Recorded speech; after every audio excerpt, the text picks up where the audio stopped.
আলভি একদৃষ্টিতে অলির দিকে তাকিয়ে আছে। অলির চেহারা দেখে তার ভীষণ মায়া লাগছে। এই বয়সে কত কিছু ফেস করতে হচ্ছে তাকে ভাবতেই নিজের উপরেই রাগ হচ্ছে। সে যদি সেদিন কোনোভাবে নিজেকে কন্ট্রোল করে নিত তাহলে এত কিছু হতো না। আলভিকে তাকিয়ে থাকতে দেখে অলি ভ্রু কুঁচকে তাকায়। এভাবে তাকিয়ে আছেন কেন? এভাবে তাকিয়ে থাকলে কিন্তু এটা নিয়েও একটা শর্ত দিয়ে দেব যে 1 সেকেন্ডের বেশি তাকিয়ে থাকতে পারবেন না। অলির কথা শুনে আলভি অন্য দিকে তাকায়। এটা মেয়ে নাকি অন্য কিছু? আলভি অন্যদিকে তাকিয়েই গম্ভীর কণ্ঠে বলে ওঠে, এভাবে পালিয়ে যাওয়া ঠিক হয়নি। তোমার কোনো আইডিয়াই নেই যে তোমার সাথে কত খারাপ কিছু হতে পারত। অলি একটা শ্বাস ফেলে বলল, আমার সাথে 2 মাস আগেই সবচেয়ে খারাপ কিছু হয়ে গেছে। এখন আর ভয় পাওয়ার মতো কিছুই অবশিষ্ট নেই। আমাকে একবার করা হোক বা 100 বার করা হোক আমি তো অর্শি তাই।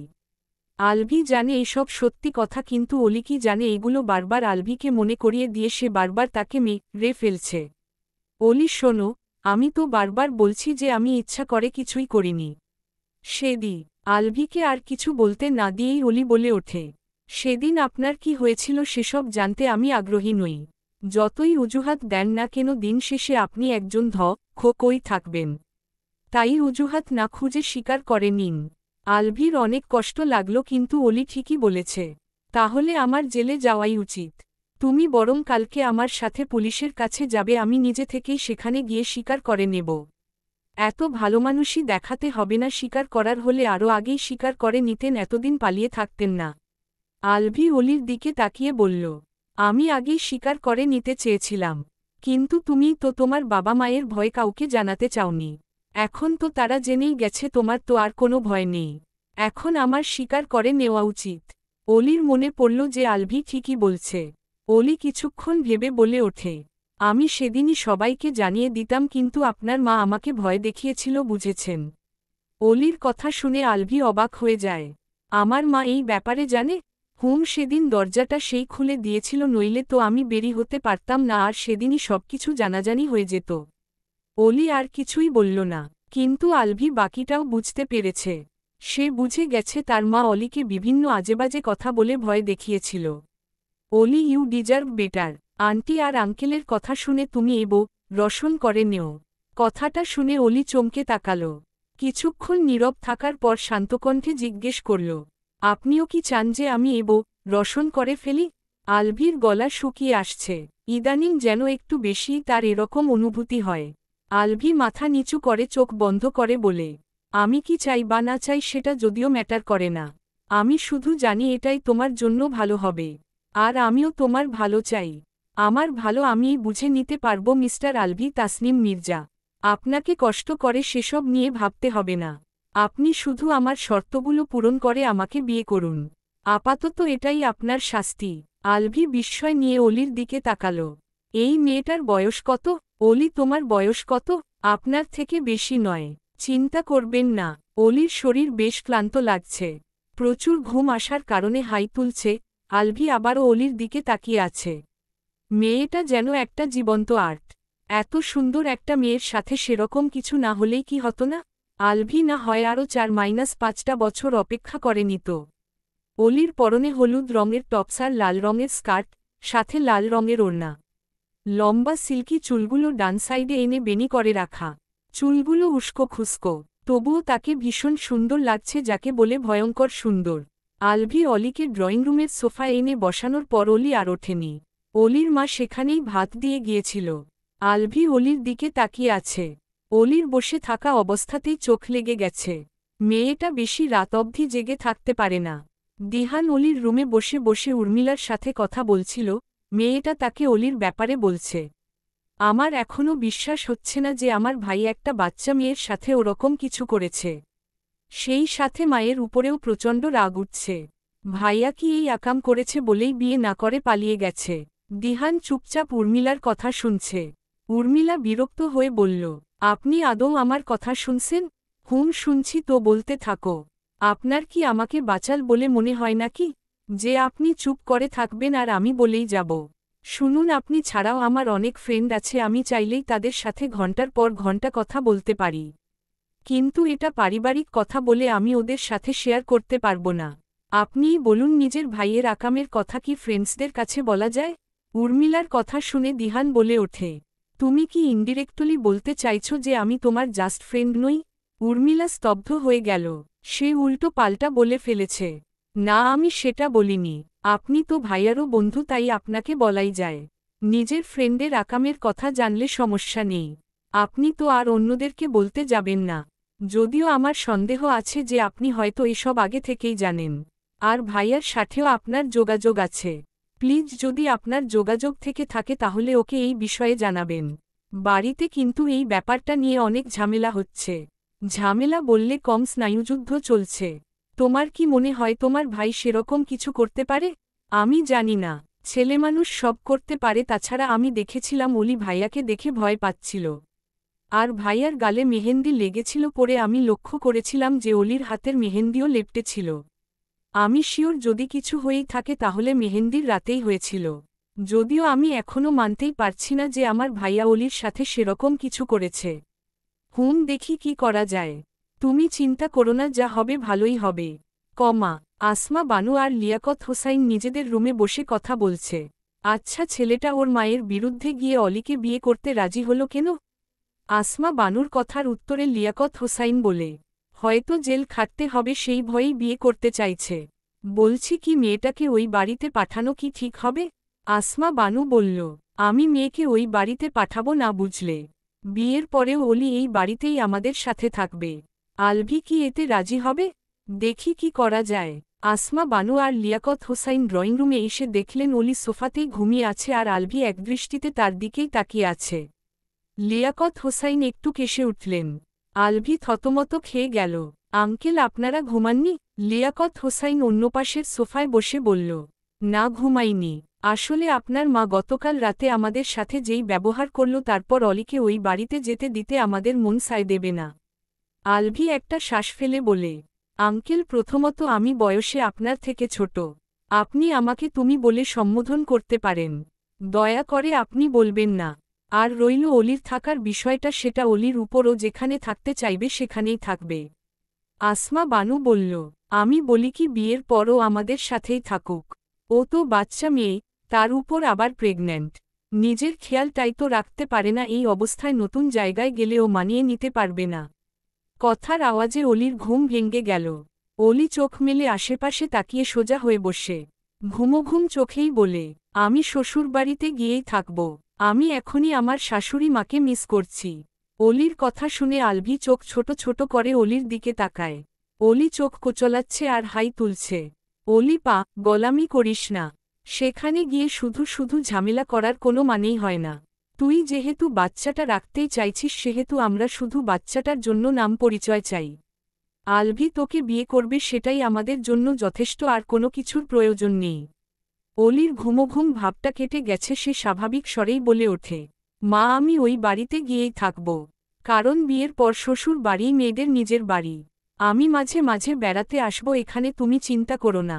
আলভি অলির দিকে তাকিয়ে শান্তকণ্ঠে বলে ওঠে, তুমি চাইলে আমি তোমার জন্য ফ্ল্যাট ভাড়া করে দিতে পারি। 2 জন সার্ভেন্ট রেখে দেব, তোমার থাকতে কোনো প্রবলেম হবে না। সত্যি বলতে আমিও চাই না যে তুমি ওই বাড়িতে গিয়ে থাকো। আপনি কি কোনোভাবে আমাকে আমার অধিকার থেকে বঞ্চিত করতে চাইছেন নাকি? ওই বাড়িতে থাকাতে পারাটা আমার অধিকার। যদি আমাকে ওই বাড়িতে নিয়ে যেতে না পারেন তাহলে বিয়ে করতে হবে না। অলির কথা শুনে আলভি মাথায় হাত দিয়ে একটা বিরক্তির শ্বাস ফেলল। অলি উপরে উপরে ম্যাচিউর সাজার চেষ্টা করলেও ভেতরে ভেতরে একদম বাচ্চা। নিজের কিসে ভালো হবে সেটাও বোঝে না। আমি আগেই বলেছি তুমি যেখানে থাকতে চাইবে সেখানেই রাখব। তাহলে আর কি, আমি কালকে ওই বাড়িতে যাচ্ছি আর এটাই ফাইনাল। আসমা বানু আর লিয়াকত হোসাইন একটা শ্বাস ফেলে আলভির উদ্দেশ্যে বলল, আলভি, তুমি তোমার বন্ধুকে নিয়ে অলির রুমে শো। অলি, তুই আমার সাথে এই রুমে শো। তোর বাবা ড্রয়িং রুমেই শুয়ে পড়বে। আলভি ভদ্রভাবে বলল, আমি আর দিহান এখানে ড্রয়িং রুমেই ঘুমাতে পারব। আপনাদের কষ্ট করতে হবে না আন্টি। আপনারা গিয়ে ঘুমিয়ে পড়ুন। আসমা বানু কিছু বলতে গেলে অলি বলে, মা, উনি যেহেতু এখানেই ঘুমাতে চাইছে তাহলে ঘুমাক। আমরা ঘুমিয়ে পড়ি, চলো। এটা কেমন কথা, ওরা এখানে ঘুমাবে কেন? যাও তোমরা অলির রুমে গিয়ে ঘুমাও। লিয়াকত হোসেইনের কথার উপরে অলি আর কিছুই বলতে পারল না। আলভিও মাথা নেড়ে অলির রুমে চলে গেল। গিয়ে দেখল দিহান এখনও ফোনে কথা বলছে। আলভিকে আসতে দেখে দিহান কল কেটে দেয়। এদিকে আসমা বানু অলিকে ধরে ধরে রুমে নিয়ে গিয়ে শুইয়ে দেয়। তারপর নিজেও অলির পাশে শুয়ে পড়ে অলির মাথায় হাত বুলিয়ে দিয়ে জিজ্ঞেস করে, শুধু শুধু কেন জেদ করছিস? আলভির যেহেতু সমস্যা নেই তাহলে এখানেই তো থাকতে পারতি।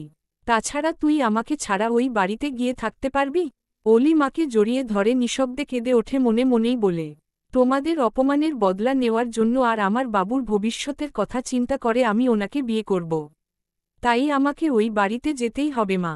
আমি ওনার মায়ের দম্ভ ভাঙতে চাই, বোঝাতে চাই যে আমি আসলে কোন ধরনের মেয়ে।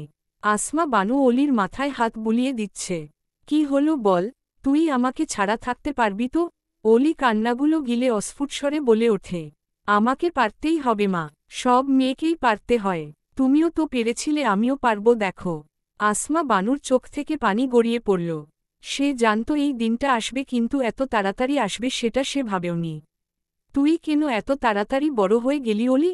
আমি ভাবতেই পারছি না কালকে তুই অন্য একজনের বউ হয়ে যাবি, তারপর আমাদেরকে ছেড়ে শ্বশুরবাড়িতে পাড়ি জমাবি। কান্না করো না মা, মেয়েদের জীবনটাই এমন। তবে আমি প্রতি সপ্তাহে আসব তোমার কাছে, তুমি কেঁদো না প্লিজ। কমা। আলভি ঘুমাতে পারছে না, শুধু এপাশ ওপাশ করছে। পাশেই দিহান বেঘরে ঘুমোচ্ছে। আলভির একা ঘুমানোর অভ্যাস, বেড শেয়ার করলে সে ঘুমাতে পারে না। তার উপর বাড়ির আশেপাশ থেকে আসা গোলাপ ফুলের গন্ধে তার চোখ মুখ জ্বলছে। চোখ নাক থেকে সমানে পানি পড়ছে, সেই সাথে শরীরও চুলকাচ্ছে। এত মহা মুশকিল, আজকেও ঘুমাতে পারবো না দেখছি। এরকমই হওয়া উচিত। কে বলেছিল একটা বিকে ভালোবাসতে? তাও আবার ব্যাপারটা ভালোবাসা পর্যন্তই সীমাবদ্ধ নেই। সকাল 9টা। আসমা বানু সবাইকে ব্রেকফাস্ট সার্ভ করে দিচ্ছে। খাবারের আইটেম দেখে আলভি একটা শ্বাস ফেলল। আসমা বানু ফজরের নামাজ পড়েই রান্না করা শুরু করেছিলেন। অলি নাকমুখ কুঁচকে টেবিলে বসে আছে। মা, আমি কিছুই খেতে পারবো না এখন, আমার এত এত খাবার দেখেই বমি আসছে। আসমা বানু আলভির প্লেটে খাবার দিতে দিতে বলল, না খেতে পারলে ড্রয়িং রুমে গিয়ে বস। অলি চুপচাপ ড্রয়িং রুমে এসে বসল। আসমা বানু আলভির দিকে তাকিয়ে দেখল আলভির মুখ পুরোই ফুলে গেছে, চোখ দুটো লাল টকটকে। ব্যাপারটা বাকিরাও লক্ষ্য করল। লিয়াকত হোসাইন জিজ্ঞেস করেই ফেলে, তোমার কি শরীর ভালো নেই? আলভি পায়েস খেতে খেতেই বলে, তেমন কিছুই না আঙ্কেল, আমি ঠিক আছি। আসমা বানু বলল, তোমার চেহারা দেখে তো মনে হচ্ছে না যে তুমি ঠিক আছো। দিহান মুখের খাবারটুকু গিলে বলে ওঠে, আন্টি, ওর রোজ ফ্লাওয়ারে অ্যালার্জি আছে। আপনাদের বাড়ির চারপাশে গোলাপ গাছে ঘেরা, চারদিকে মিষ্টি সোঘ্রানের ছড়াছড়ি, কিন্তু এই সোঘ্রান আবার এভির সহ্য হয় না। লিয়াকত হোসাইন আর কিছুই বলল না। কী বা বলবে সে? অলির ফুল খুব পছন্দ, বাড়ির চারদিকে ফুলের গাছ অলিই লাগিয়েছে। সবার খাওয়া দাওয়া শেষে আসমা বানু অলিকে নিজের একটা শাড়ি পরিয়ে দিল। আলভি শপিং করতে যেতে চেয়েছিল, কিন্তু অলি যেতে দেয়নি। যদি আলভি ফিরে না আসে? বেলা 11টা, তারা সবাই প্রথমে করতে আসে। অলির বয়স কম, সেই ক্ষেত্রে অলির বিয়েতে কোর্টের পারমিশন লাগবে। বাংলাদেশ আইন মোতাবেক বিশেষ প্রয়োজনে পরিবারের সম্মতিতে নাবালিকা মেয়েকে বিয়ে দেওয়ার বিধান রয়েছে। অলি যেহেতু প্রেগন্যান্ট আর অলির পরিবার তাকে বিয়ে দিতে চাইছে, সেহেতু কোর্ট থেকে তারা সহজেই পারমিশন পেয়ে যায়। এই ক্ষেত্রে সাহায্য করে আলভি আর দিহানের পরিচিত কিছু লয়ার। কোর্ট থেকে পারমিশন নিয়ে তারা সবাই কাজী অফিসের উদ্দেশ্যে রওনা দেয়। আধা ঘন্টা পর তারা কাজী অফিসের সামনে এসে পৌঁছালে অলি আলভির দিকে এগিয়ে গিয়ে বলে, আগে চুক্তিনামা রেডি করুন। আলভি মাথা নেড়ে কোথাও চলে যায়। দিহান অলিদের সাথেই কাজী অফিসে বসে আছে। প্রায় আধা ঘন্টা পর আলভি এসে অলির দিকে একটা কাগজ এগিয়ে দিয়ে বলে, পড়ে দেখো সব ঠিকঠাক আছে কিনা। অলি পড়ে দেখল সে যা যা বলেছিল আলভি সব গুছিয়ে লিখিয়ে এনেছে। লেখাগুলো কিছুটা এই রকম, আলভি তাসনিম মির্জা কোনো প্রকার পরিস্থিতিতেই দ্বিতীয় বিয়ে করতে পারবে না।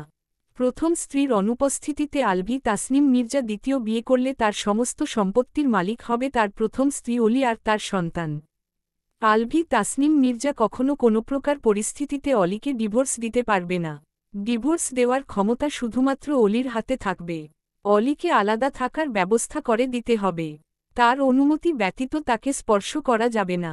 আলভি তাসনিম মির্জার অনুপস্থিতিতে তার সমস্ত সম্পত্তির মালিক হবে তার একমাত্র স্ত্রী অলি। সবকিছু পড়ে দেখে অলি কাগজটা আলভির দিকে এগিয়ে দিয়ে বলে, হুম, ঠিকঠাক আছে, সাইন করুন। আলভি বিনাবাক্যে কাগজটা টেবিলের উপরে রেখে সাইন করে দেয়। তারপর অলিও সেটাতে সাইন করে। এবার বিয়ে পড়ানো হবে। অলি আর আলভি দুজনেই কাজী সাহেবের সামনে বসে আছে। বিয়ের মোহরানা কত লিখব? আলভি অলির দিকে তাকিয়ে বলে। তুমিই বলো। অলি একটু ভেবে বলে ওঠে, 10 কোটি লিখুন।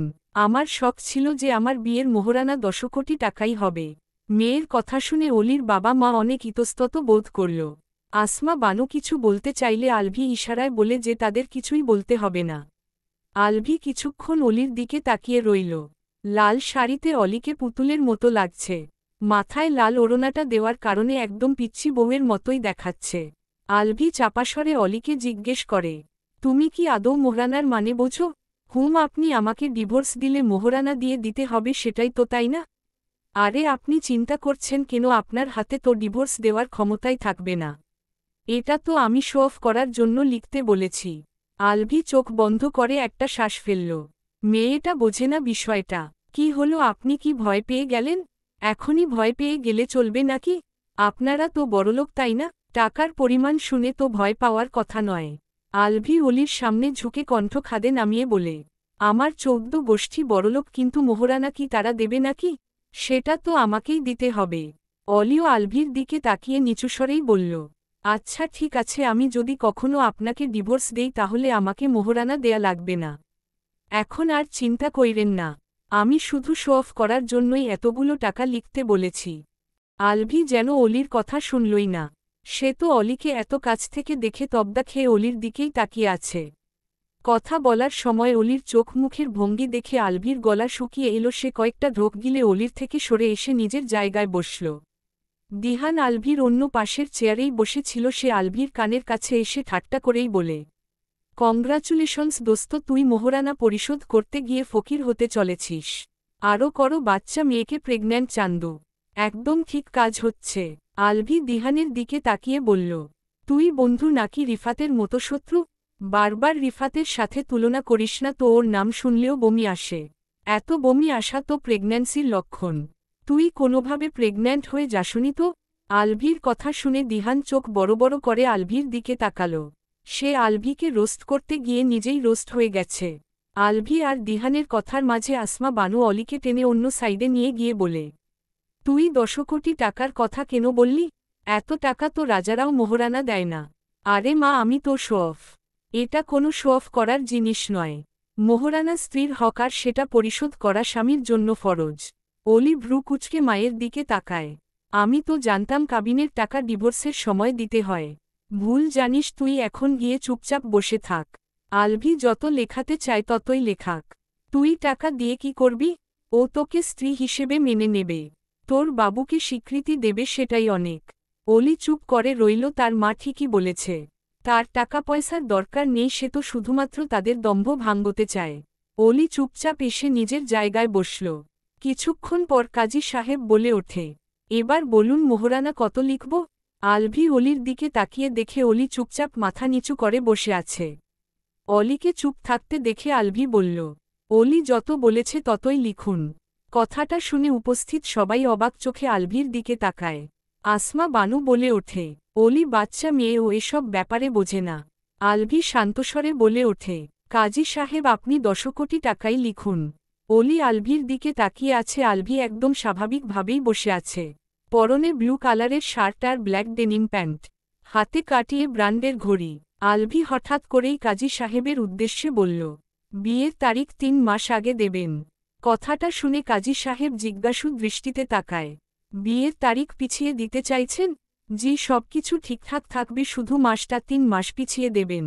কাজী সাহেব আরও কিছু জানতে চাইলে আলভির চোখজোড়া দেখে থেমে যায়। আলভি অদ্ভুতভাবে তার দিকেই তাকিয়ে আছে। তার তাকানো দেখে কাজী সাহেব তার কথামতোই বিয়ের তারিখের জায়গায় 3 মাস পিছিয়ে লিখল। সবকিছু লেখার শেষে কাজী সাহেব বিয়ে পড়ানো শুরু করলেন। মোহাম্মদ লিয়াকত হোসাইন এবং আসমা বানুর একমাত্র কন্যা আলিয়া তাবাসসুম অলি হোসাইনকে জনাব আলভি তাসনিম মির্জা 10 কোটি টাকা দেনমোহরে বিবাহ করিতে রাজি থাকিলে বলুন কবুল। আলভি এক নিঃশ্বাসে বলল, কবুল, কবুল, কবুল। কাজী এবার অলিকে উদ্দেশ্য করে বলল, মোহাম্মদ উসমান মির্জা এবং শাহনাজ বেগমের একমাত্র পুত্র আলভি তাসনিম মির্জার সাথে এই বিবাহে রাজি থাকলে বলুন কবুল। অলি একবার বাবা মায়ের দিকে তাকিয়ে তারপর আলভির দিকে তাকায়। আলভি তার দিকেই তাকিয়ে আছে। অলি একটা ঢোক গিলে বলে ওঠে, কবুল, কবুল, কবুল। এরপর আলভি আর অলি দুজনেই রেজিস্ট্রি পেপারে সাইন করে দেয়। ব্যাস, বিবাহ সম্পন্ন হয়ে যায়। বিয়ে শেষ হওয়ার পর আলভি সবাইকে নিয়ে একটা রেস্টুরেন্টে গিয়ে দুপুরের খাওয়া দাওয়া করে নেয়। এখন বিকাল 5টা বাজে। তোমরা আজকে আমাদের বাড়িতে থেকে কালকে যেও। আসমা বানুর কথা শুনে আলভি বলে, না আম্মু, আমি থাকতে পারবো না, আবার পরে এসে বেরাবো। আলভির মুখ থেকে আম্মু ডাক শুনে আসমা বানুর বেশ ভালো লাগল। সে ইতোমধ্যেই বুঝে গেছে যে আলভি তার মায়ের মতো না, নইলে অলির এত বড় আবদার মেনে এত বড় অঙ্কের টাকা দেনমোহর করত না। গাড়িতে ওঠার সময় আসমা বানু অলিকে জড়িয়ে ধরে কেঁদে ওঠে। তার কান্না দেখে অলিও কান্না করে দেয়। অলি চাইলে আজকে আপনাদের সাথে থাকতে পারে, আমি কালকে এসে ওকে নিয়ে যাব। আলভির কথা শুনে অলি মাকে ছেড়ে সোজা হয়ে দাঁড়ায়। চোখ মুছে বলে, আপনি গেলে আর আসবেন না, আমি আপনার সাথেই যাব। অলিকে ফ্রন্ট সিটে বসিয়ে আলভি ড্রাইভিং সিটে বসে, দিহান ব্যাক সিটে বসল। আলভি গাড়ি স্টার্ট দিয়ে বাড়ির উদ্দেশ্যে রওনা হল। আসমা বানু তো কেঁদেই যাচ্ছে। লিয়াকত হোসাইন তাকে সান্ত্বনা দিচ্ছে, যদিও তারও ভীষণ কষ্ট হচ্ছে।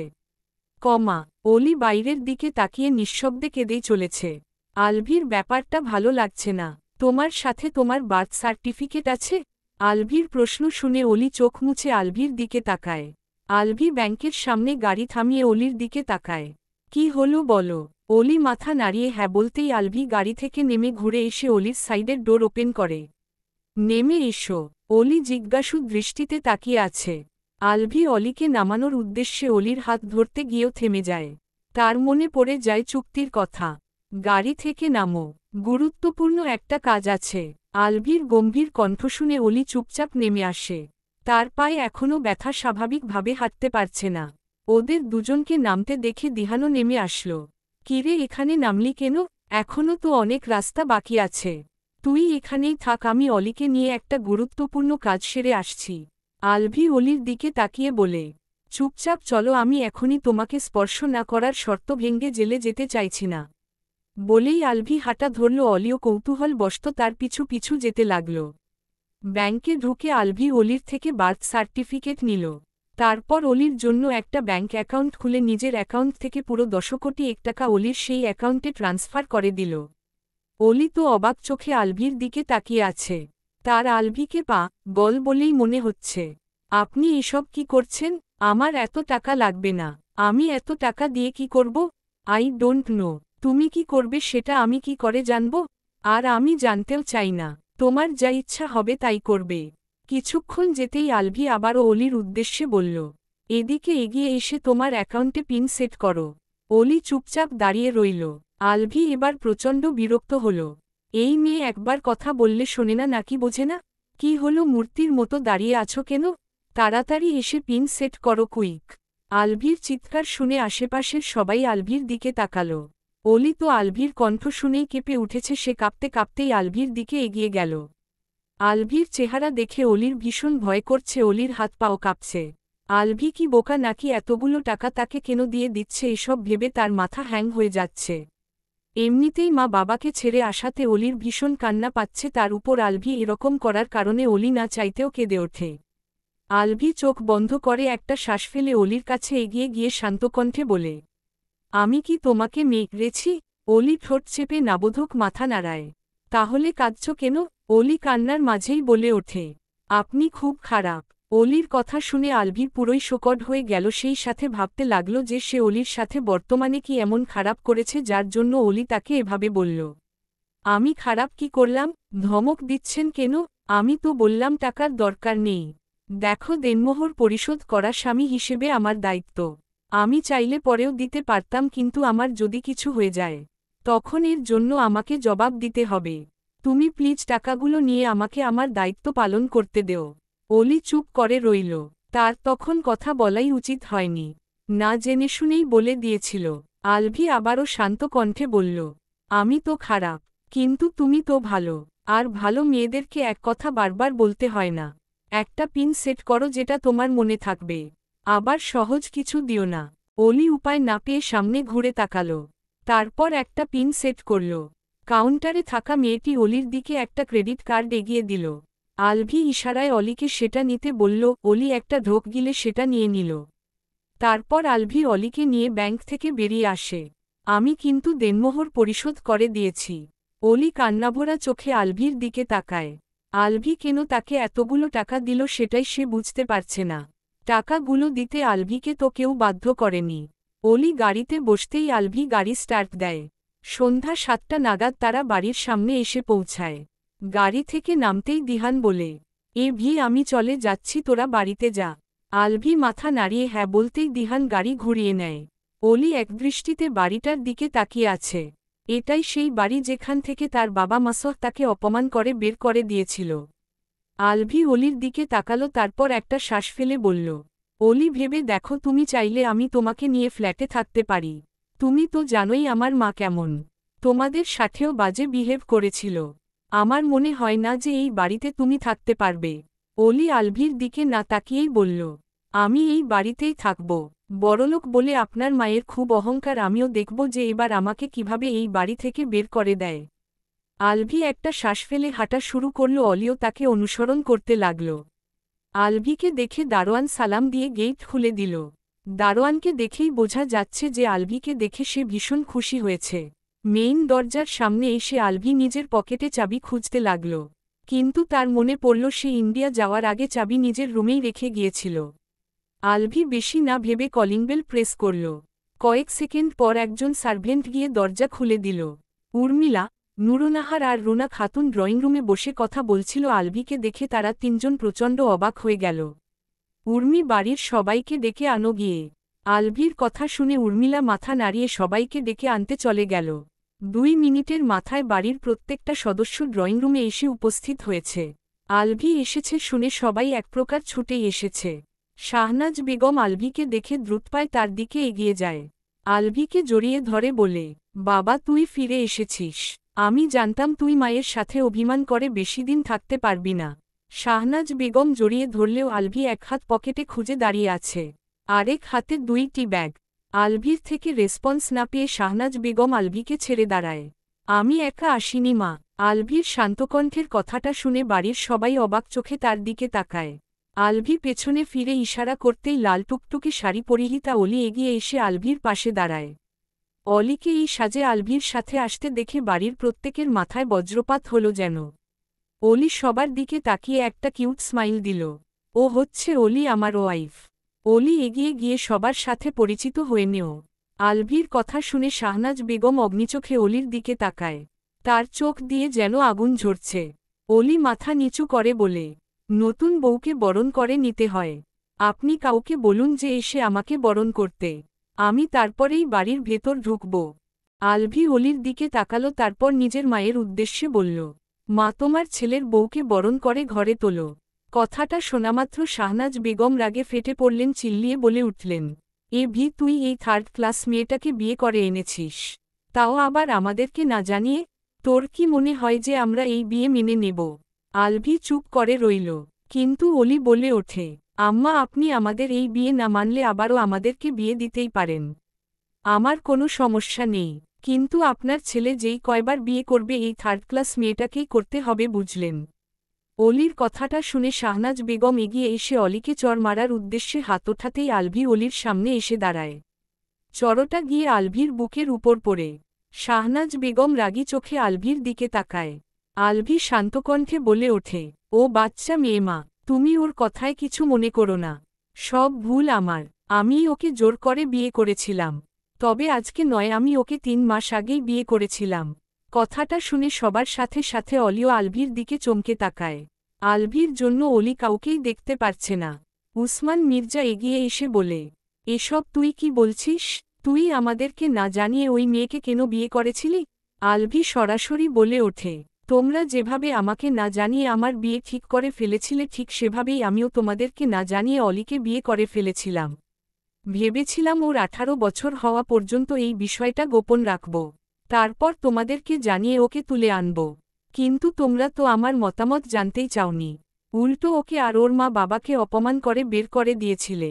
ওকে তোমরা কিচ্ছু বলবে না, কারণ ও আমাকে বিয়ে করতে চায়নি। আমি ওকে জোর করে নিয়ে এসেছি। আর কারণটাও তোমরা জানো। কথাটা শোনামাত্র অলি আলভির পাশে এসে দাঁড়িয়ে আলভির দিকে তাকাল। আলভির চেহারা অনুভূতিশূন্য।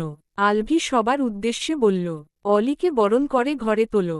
তোমরা তো জানোই যে ও প্রেগন্যান্ট। আর একটা কথা শুনে রাখো, ওর জন্যই আমি এই বাড়িতে ফিরে এসেছি। আর বাংলাদেশেও ওর জন্যই এসেছি। তোমরা ওকে ফেলে দিতে পারলেও আমি তো আর আমার স্ত্রী সন্তানকে ফেলে দিতে পারবো না। তোমাদের যদি ওকে মেনে নিতে প্রবলেম হয় তাহলে বলে দেও, আমি ওকে নিয়ে এই বাড়ি ছেড়ে আবারও চলে যাব। তার আগে মির্জা বংশের সাথে সমস্ত সম্পর্ক ছিন্ন করেই যাব। কথাটা শুনে বাড়ির প্রত্যেকে অবাক চোখে আলভির দিকে তাকায়। উর্মিলা এগিয়ে এসে বলে, ভাইয়া তুই এভাবে কেন বলছিস? তুই এই বাড়ির ছেলে, তুই চাইলেও সম্পর্ক ছিন্ন করতে পারবি না। এছাড়া আমার কাছে আর কোনো উপায় নেই।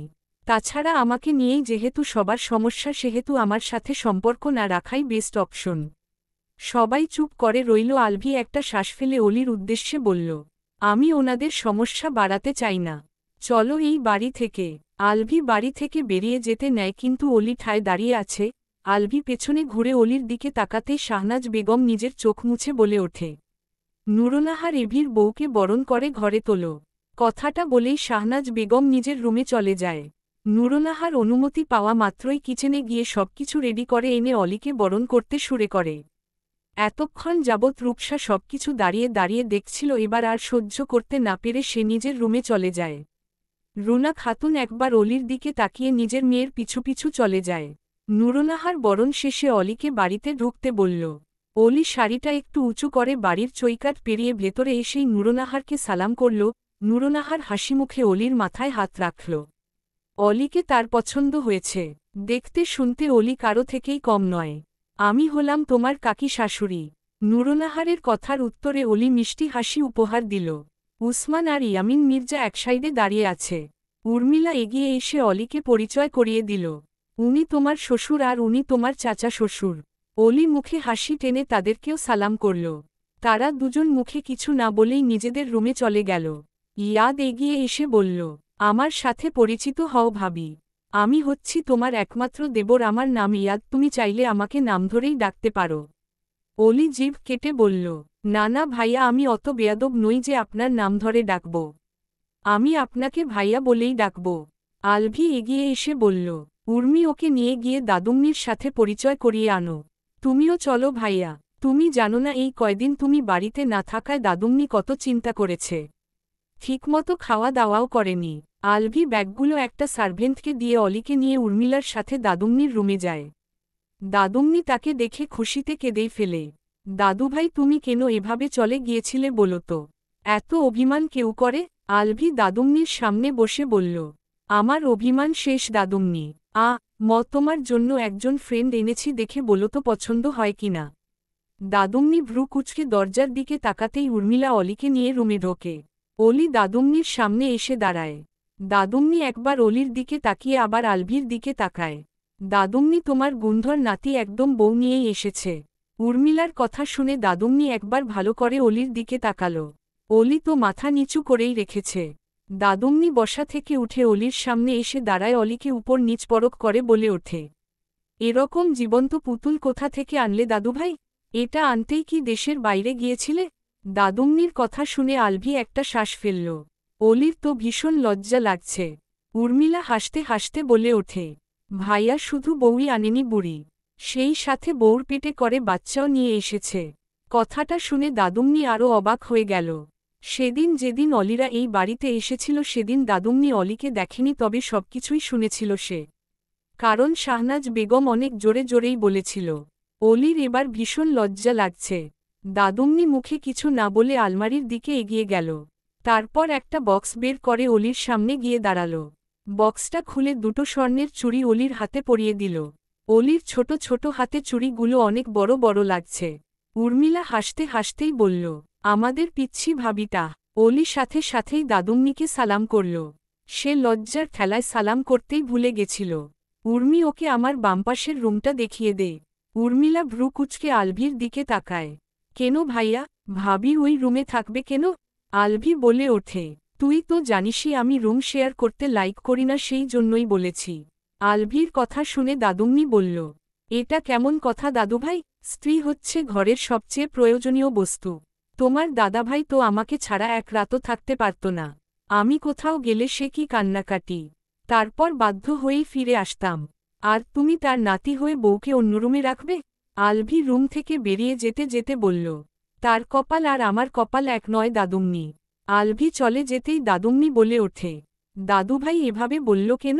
হুহো ভাব দেখিয়ে বউকে অন্য রুমে রাখতে বলে এখন কপালের দোষ দিচ্ছে তোমার লাটসাহেব নাতি।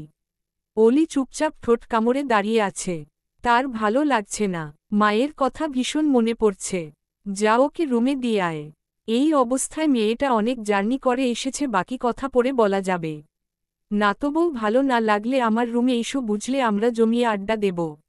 অলি মাথা নাড়িয়ে উর্মিলার পিছু পিছু চলে গেল। অলিকে আলভির রুমের পাশের রুমটা দেখিয়ে দিয়ে উর্মিলা চলে গেল। অলি পুরো রুমে চোখ বুলিয়ে দেখল। রুমটা অনেক বড় আর প্রয়োজনীয় অনেক আসবাবপত্র আছে। অলি কাপড় চেঞ্জ করার জন্য নিজের ব্যাগ খুঁজল কিন্তু পেল না। আমার ব্যাগ কোথায় গেল? অলি নিজের রুম থেকে বেরিয়ে এসে আলভির রুমে উকি দিয়ে দেখল আলভি রুমে নেই। সে দেখল খাটের সামনেই তার ব্যাগ পড়ে আছে। অলি ধীর পায়ে রুমে ঢুকে ব্যাগটা ধরা মাত্রই আলভি ওয়াশরুমের দরজা খুলে বেরিয়ে আসে। আলভি সবেমাত্র শাওয়ার নিয়ে বেরিয়েছে। অলিকে দেখে আলভি কোনো রিয়েক্ট করল না, কিন্তু আলভিকে শার্টলেস দেখে অলি নিজের চোখজোড়া ঢেকে নিল। আলভি একটা শ্বাস ফেলে গায়ে একটা শার্ট জড়িয়ে নিল। এখানে এসেছ কেন? কিছু লাগবে? অলি আঙ্গুলের ফাঁক দিয়ে আলভিকে শার্ট পরতে দেখে হাত সরিয়ে স্বাভাবিকভাবেই আলভির দিকে তাকাল। আমি ব্যাগ নিতে এখানে এসেছিলাম। তো নিয়ে যাও। অলি ঘুরে চলে আসতে নিলে কিছু একটা ভেবে থেমে যায়। আলভির দিকে তাকিয়ে বলে, মায়ের সাথে একটু কথা বলতাম। আলভি ভ্রু কুঁচকে বলে, তো বারণ করেছে কে? এমন ভাব করছো যেন আমার অনুমতি ছাড়া কিছুই করবে না। অলি মিনমিনিয়ে বলে, আসলে আমার কাছে ফোন নেই, সেই জন্যই আর কি। আলভি বুঝতে পেরে বলে, যাও ফ্রেশ হয়ে এসো, তারপর কথা বলিয়ে দেব। অলি চলে আসতে নিলে আলভি পেছনে থেকে বলে ওঠে, শোনো, শাওয়ার নিলে গরম পানি ইউজ করো। এখন রাত ৯টা বাজে, ঠান্ডা লেগে যাবে। অলি আবারও আলভির দিকে তাকায়। গরম পানি করতে হলে তো রান্নাঘরে যেতে হবে। রান্নাঘরটা কোন দিকে? আলভি একটা শ্বাস ফেলে অলির দিকে এগিয়ে এসে বলে, দেখি সরো। অলি সরে দাঁড়াতেই আলভি অলির রুমে আসে, অলিও তার পিছু পিছু আসে। আলভি ওয়াশরুমে গিয়ে অলিকে ডাক দেয়, এদিকে এসো, আমি গিজার ইউজ করা দেখিয়ে দিয়ে যাচ্ছি। অলি গিয়ে আলভির সামনে দাঁড়ায়। তারপর আলভি অলিকে গিজার ইউজ করা শিখিয়ে দেয়। এখন পারবে তো? দেখো, এদিকে ঘোরালে বেশি গরম পানি বের হবে, তাই এটাকে এর বেশি ঘোরাবে না। অলি হা করে গিজারের দিকেই তাকিয়ে আছে। আলভি বলে, তুমি পারবে? অলি মাথা নাড়ায়, হুম পারবো, আপনি যান। আলভি ওয়াশরুমের দরজা পর্যন্ত এসে আবারও অলির কাছে গিয়ে বলে, দেখি আমাকে অন করে দেখাও। অলি কপাল কুঁচকে বলে, আমি পারবো তো, আপনি যান। হু তো দেখাও। অলি অন করে দেখালো। এখন যান। আলভি চলে আসতে নিলে অলিও তার পিছু পিছু আসে ওয়াশরুমের দরজা লক করার জন্য, কিন্তু তখনই শাড়িতে পা লেগে অলি পড়ে যেতে নেয়। ঠিক সেই সময়েই বাঁচার জন্য সে আলভিকে পেছনে থেকে জড়িয়ে ধরে। আলভি সেখানেই থমকে যায়। অলি নিজেকে সামলে সোজা হয়ে দাঁড়ায়। আলভি অলির দিকে তাকিয়ে অলির পায়ের দিকে ইশারা করে বলে, তুমি এক্ষুনি পরে যেতে নিয়েছিলে? অলি বলে ওঠে, হ্যাঁ, আসলে শাড়িটা লুজ হয়ে গেছে, সেই জন্যই পায়ের সাথে আটকে পড়ে যেতে নিয়েছিলাম। আলভি কয়েকটা ঢোক গিলে বলল, you R pregnant Oli, can't you walk carefully? আমি তো সাবধানেই। অলি কথা শেষ করার আগেই আলভি তার দিকে এগিয়ে আসতে শুরু করে। অলি পিছিয়ে যেতে লাগল। কি করছেন? সামনে এগোচ্ছেন কেন? আলভি তাও অলির দিকে এগিয়ে গেল। অলি বাঁচার জন্য দেয়ালের সাথে চিপকে দাঁড়াল। আলভি অলিকে স্পর্শ না করেই অলির শাড়ির আঁচল টেনে ধরে। সরে যান প্লিজ। আলভি মুখে কিছু না বলে চোখ বন্ধ করে নিল, তারপর একটানে অলির শাড়ি অনেকটা খুলে ফেলল। অলি এবার ঠোঁট চেপে ফুপিয়ে কেঁদে উঠল, ছেড়ে দিন আমাকে প্লিজ। অলির কান্না শুনে আলভি 2 পা পিছিয়ে গেল, অন্যদিকে তাকিয়ে বলল, এসব শাড়ি টাড়ি কেন পরেছ? দেখো, তোমাকে স্পর্শ করতে চাই না, কিন্তু তুমি আমাকে বাধ্য করছো তোমাকে স্পর্শ করতে। অলি কান্না করেই যাচ্ছে। আলভি উপায়ন্তর না পেয়ে ওয়াশরুম থেকে বেরিয়ে গেল। অলি কান্না করতে করতেই ওয়াশরুমের দরজা লক করে দিল। আলভি নিজের রুমে এসে বসল। তার ভীষণ রাগ উঠছে, তবে রাগটা কি নিজের উপরে উঠছে নাকি অলির উপরে উঠছে বুঝতে পারছে না। অলি শাওয়ার নিয়ে বেরিয়ে এলো। তার পরনে হলুদ রঙের টপস আর সাদা হলুদের কম্বিনেশনের স্কার্ট। সাথে সাদা রঙের ওড়না। অলি ওড়নাটা মাথায় পেঁচিয়ে খাটের উপর বসে বসে কান্না করছে। মায়ের কথা খুব মনে পড়ছে, সেই সাথে আলভির করা ব্যবহারে সে অনেক কষ্ট পেয়েছে। সে কয়েক মুহূর্তের জন্য আলভিকে ভালোমানুষ ভেবেছিল। রেপিস্ট কখনো ভালোমানুষ হতে পারে না। আমার তাকে ভালোমানুষ ভাবাটাই ভুল হয়েছিল। অলি দেয়াল ঘড়ির দিকে তাকিয়ে দেখল এখন সময় সকাল 9:39 অলির ভাবনার মাঝেই উর্মিলা দরজায় নক করে। ভাবি আসব? অলি নিজের চোখজোড়া মুছে নিল। ভেতরে এসো আপু। উর্মিলা অলির সামনে বসে বলল। ভাবি ডিনার করতে চলো। অলি কিছুক্ষণ চুপ থেকে বলে ওঠে, আমি যাব না আপু, আর তুমি আমাকে ভাবি বলে ডেকো না। এই ডাকটা আমার সাথে যায় না। আমার ভালো লাগে না, প্লিজ তুমি আমাকে অলি বলেই ডেকো। কিন্তু ভাবি। অলি কান্নাভরা চোখে উর্মিলার দিকে তাকায়। অলির চোখে পানি দেখে উর্মিলা শ্বাস ফেলে বলে, আচ্ছা ঠিক আছে অলি বলেই ডাকব। কিন্তু তুমি কাঁদছ কেন? অলি হাঁটুতে মুখ গুজল। উর্মিলা আন্দাজেই জিজ্ঞেস করে, তোমার কি বাবা মায়ের কথা মনে পড়ছে? অলি মাথা নাড়িয়ে হ্যাঁ বলল। মেয়ে হওয়ার সুবাদে উর্মিলা অলির পরিস্থিতি বুঝতে পারছে। অলির মাথার কাপড় সরে গেছে। উর্মিলা অলির মাথায় হাত রেখে দেখে অলির চুল ভেজা। মেয়েটা চুলগুলোও ভালো করে মোছেনি। উর্মিলা একটা তোয়ালে এনে অলির মাথা মুছে দিতে লাগল। অলি এতে করে আরও বেশি কেঁদে উঠল। উর্মিলা ঘাবড়ে গিয়ে বলল, তোমার কি শরীর ভালো লাগছে না? দাঁড়াও আমি ভাইয়াকে ডেকে আনছি। উর্মিলা চলে আসতে নিলে অলি তার ওড়না টেনে ধরে। নাক টেনে বলে, আপু তোমার কাছে ফোন আছে? আমাকে একটু দেবে? আমি মায়ের সাথে কথা বলবো। আমার খুব মনে পড়ছে মায়ের কথা। উর্মিলা এসে অলির সামনে বসল, তারপর নিজের ফোনটা অলির দিকে এগিয়ে দিল। নম্বর মনে আছে? অলি হ্যাবোধক মাথা নাড়ায়, তারপর উর্মিলার ফোনে মায়ের ফোন নম্বর ডায়াল করল। আসমা বানু আর লিয়াকত হোসাইন ডিনার করে সবেমাত্রই শুয়েছে। মেয়েকে ছাড়া ঘরটা ভীষণ খালি খালি লাগছে। প্রতিদিন এই সময়ে সে অলিকে ঘুম পাড়িয়ে দিত। আচ্ছা আজকে কে তার মেয়েটাকে ঘুম পাড়িয়ে দেবে? মেয়েটা ছেলেমানুষই করে, চলে তো গেল, কিন্তু থাকতে পারবে তো? তুমি ঘুমিয়ে পড়ো। আলভিকে দেখে যতটুকু বুঝলাম অলিকে ও আটকে রাখবে না। অলির ভালো না লাগলে ও অলিকে আসতে দেবে। আর আমি তো কালকে যাবই অলিকে দেখতে। লিয়াকত হোসেইনের কথা শুনে আসমা বানু চোখ মুছল। তখনই তার ফোন বেজে ওঠে। ফোনটা রিসিভ করতেই অপর পাশ থেকে অলি বলে ওঠে, মা। মা শব্দটা শুনেই আসমা বানুর কলিজা জুড়িয়ে গেল। মেয়েটা আজকেই গিয়েছে, কিন্তু তার কাছে মনে হচ্ছে অনেকদিন হয়ে গেছে। আমার ছোট্ট পরীটা কেমন আছে? ওখানে গিয়ে মাকে ভুলে গেছে তাই না? অলি চোখ দুটো মুছে হাসার চেষ্টা করল। তার মাকে বুঝতে দেওয়া যাবে না যে সে তাদের জন্য কান্না করছে। আমি তোমাকে ভুলে যাইনি মা, আর না তো কোনোদিনও ভুলে যেতে পারব। তোমরা কেমন আছো মা? খাওয়া দাওয়া করেছ তো? আমরা ভালোই আছি রে, আর কিছুক্ষণ আগেই খাওয়া দাওয়া করে সবেমাত্র শুয়েছি। তুই খেয়েছিস? না মা, তবে এক্ষুনি খেতে যাব। তুমি আমার জন্য কান্না করো না মা, আমি এখানে ভালোই আছি। শাহনাজ বেগমের যেই ব্যবহার দেখেছিলাম, তারপরেও কি চিন্তা না করে থাকতে পারব? তোর সাথে অনেক খারাপ ব্যবহার করেছে তাই না? না মা, আমার সাথে আজকে কেউই খারাপ ব্যবহার করতে পারেনি। উনি সবাইকে সামলে নিয়েছেন। কথাটা শুনে আসমা বানু একটা স্বস্তির নিঃশ্বাস ফেলল। তারা আরও কিছুক্ষণ কথা বলে ফোন রেখে দিল। ধন্যবাদ আপু। এতে ধন্যবাদ বলতে হবে না বুঝলে। অলি ফোনটা উর্মিলার হাতে দেওয়া মাত্রই তার ফোনে দিহানের কল আসে। উর্মিলা কলটা কেটে দেয়, কিন্তু দিহান ননস্টপ কল দিয়েই যাচ্ছে। তখনই রুমে আলভি আসে।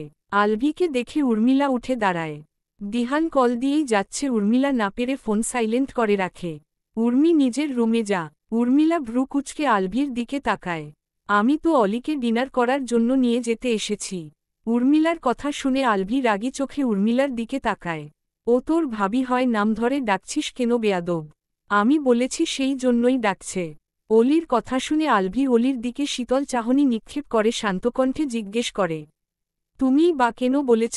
অলি রেগেমেগে বলে ওঠে, বেশ করেছি বলেছি।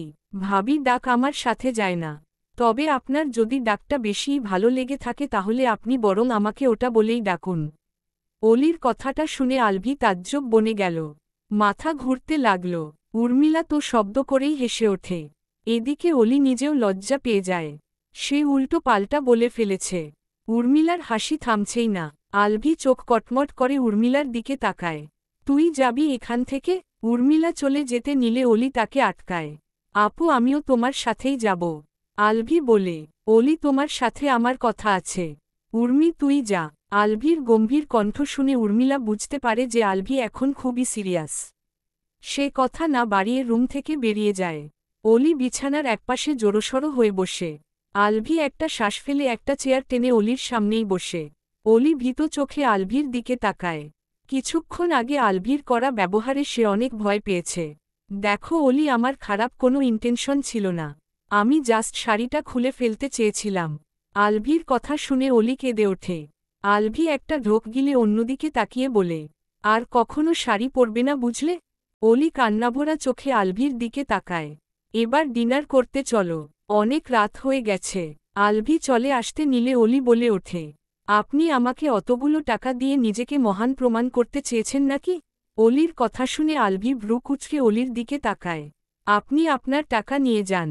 আমি কিছু দিয়ে দিলে আর ফেরত নেই না। আর টাকার অ্যামাউন্টটা তো তুমিই বলেছিলে। তাহলে এখন নিতে অস্বীকার করছো কেন? টাকার পরিমাণ কম মনে হচ্ছে নাকি? অলি বসা থেকে উঠে এসে আলভির সামনে দাঁড়ায়। চোখ মুছে বলে, আপনি আমাকে কি মনে করেন? আমি একটা লোভী মেয়ে আর টাকার জন্যই আপনাকে বিয়ে করেছি? আলভি ঘাড় কাত করে অলিকে পা হতে মাথা পর্যন্ত পর্যবেক্ষণ করে বলে, আমি কেন যে কেউ মনে করবে যে তুমি একটা লোভী মেয়ে? কারণ তুমি নিজেকে লোভী বলে প্রেজেন্ট করে এসেছ। আমাকে দিয়ে আজগুবি শর্তে সাইন করিয়ে নিয়েছ। তুমি আমার সম্পত্তি চাও তাই না? তার জন্য কি তুমি আমাকে মেরে ফেলবে? কথাটা শুনে অলি হতভম্ব হয়ে গেল। আলভি বসা থেকে উঠে দাঁড়াল। অলি শান্তকণ্ঠে বলে ওঠে, আপনি আমাকে নিয়ে এইসব ভাবলে আবার আমাকে বিয়ে করলেন কেন? আমি জানি আপনি শুধু জেলের ভয়েতেই আমাকে বিয়ে করেননি। হঠাৎ করেই আলভি অলির দিকে এগিয়ে যেতে লাগল। অলি পেছতে পেছতে খাটের উপর বসে পড়ল। আমি তোমাকে বিয়ে করতে চেয়েছিলাম কারণ আমি তোমাকে ভুলবশত করেছি। আমি জানি একটা মেয়ের কাছে তার ইজ্জত কতটা মূল্যবান। আর আমি তো সারাজীবন বিয়ে না করেই থাকব না তাই না? তাই তোমাকেই বিয়েটা করে নিলাম। আর কোনো প্রশ্ন? অলি ভয়ে ভয়ে বলে, আপনি আমাকে অতগুলো টাকা কেন দিলেন? আলভি অলির মুখের উপর থেকে দৃষ্টি সরিয়ে অলির পেটের দিকে তাকায় আঙ্গুল দিয়ে ইশারা করে বলে, টাকাগুলো দিয়েছি আমার সন্তানকে 10 মাস ওখানে থাকতে দেওয়ার রেন্ট হিসেবে। কথাটা শুনে অলির চোখ থেকে পানি গড়িয়ে পড়ল। সে ভাবতেও পারেনি যে আলভি এই জন্য তাকে টাকাগুলো দিয়েছে। আলভি কিছুক্ষণ ভেবে বলে ওঠে, বাড়ির কেউ যেন জানতে না পারে যে আমি তোমাকে আজকে বিয়ে করেছি বুঝলে? অলি চোখ মুছে আলভির দিকে জিজ্ঞাসু দৃষ্টিতে তাকায়। আমি চাই না বেবিটাকে কেউ অবৈধ সন্তান বলুক। আর আমি নিশ্চিত যে তুমিও সেটা চাইবে না। সেই জন্যই বিয়ের তারিখ 3 মাস পিছিয়ে দিয়েছি। আশা করি বুঝতে পেরেছ। অলি মাথা নাড়িয়ে হ্যাঁ বলল। খেতে চলো। অলি চুপচাপ বসে আছে। নিজের পায়ে হেঁটে খেতে চলো নয়তো তুলে নিয়ে যাব। তোমার ওসব শর্ত টর্তের পরোয়া এই আলভি তাসনিম মির্জা করে না। তার মানে আপনি কি শর্ত ভেঙে ফেলবেন নাকি? আলভি অলির দিকে ঝুঁকে ফিসফিসিয়ে বলে, দরকার হলে ভাঙ্গব। যদিও এখনই ভাঙ্গতে চাইছি না, তবে তোমার কাহিনী দেখে মনে হচ্ছে না যে শর্তগুলো বেশিদিন রক্ষা করতে পারব। হয়তো তুমিও চাও না যে তোমার ওসব ফালতু শর্তগুলো বেঁচে থাকুক। M I right? 1 থেকে 5 অবধি গুনব, তার ভেতর উঠে না দাঁড়ালে তুলে নিয়ে যাব। কথাটা বলার সাথে সাথেই অলি উঠে দাঁড়াল। লোকটা আসলেই ডেঞ্জারাস, এর সাথে আর বেশি জোর খাটানো যাবে না। গুড গার্ল, এভাবেই আমার সবগুলো কথা র্যাপিডলি শুনবে। এক কথা দুবার বলতে পছন্দ করি না আমি, এটা মাথায় ঢুকিয়ে নেও। আলভি রুম থেকে বেরিয়ে গেল, তার পিছু পিছু অলিও চলে গেল। ডাইনিং টেবিলে বসে সবাই কথা বলছিল। বাকি সবাই কথা বললেও রূপসা চুপচাপ বসে খাবার খাচ্ছে। তার মন ভালো নেই। আলভির পাশে অলি নামের মেয়েটাকে সে মেনে নিতে পারছে না। যদিও এখনও শাহনাজ বেগম তাকে আশা রাখতে বলেছে। রূপসা তো মাকে নিয়ে এই বাড়ি ছেড়ে চলে যেতেই চেয়েছিল, কিন্তু শাহনাজ বেগম তাদেরকে যেতে দেয়নি। আমি বলি কি, বিয়েটা যখন হয়েই গেছে আমাদের উচিত বড় করে একটা রিসেপশনের অ্যারেঞ্জমেন্ট করা। ইয়াদের কথা শুনে শাহনাজ বেগম গম্ভীর চোখে তার দিকে তাকায়। ইয়ামিন মির্জা বলে ওঠে, ইয়াদ ঠিকই বলেছে, রিসেপশন রাখাটা ভালো আইডিয়া হতেই পারে। শাহনাজ বেগম বলল, কোনো প্রয়োজন নেই।